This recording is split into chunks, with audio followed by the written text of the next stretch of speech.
আমরা এখন আছি একদম ধান ক্ষেতের মাঝখানে।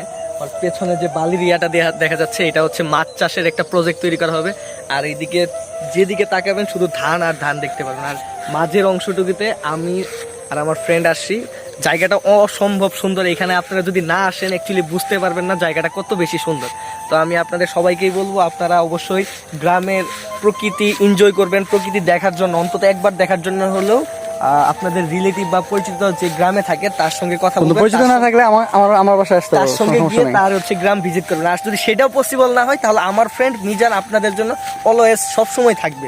আপনারা তার সঙ্গে কথা বলে তার গ্রামটাও ঘুরে দেখতে পারেন। অ্যাকচুয়ালি সত্যি কথা বলতে মিজানের এই যে গ্রামটা জানকীপুর, গ্রামটা অসম্ভব সুন্দর। এটা আসলে বলে প্রকাশ করার মতো না। ওই যে কুয়াশাটা একটু দেখাও, ওই যে কুয়াশাটা দেখা যাচ্ছে। আপনারা দেখেন যে সাইড দিয়ে যে কুয়াশার আবরণগুলো দেখা যাচ্ছে, হয়তো ক্যামেরায় দেখা যাচ্ছে, স্পষ্ট দেখা যাচ্ছে একদম। এই যে কুয়াশা, যে গ্রামের যে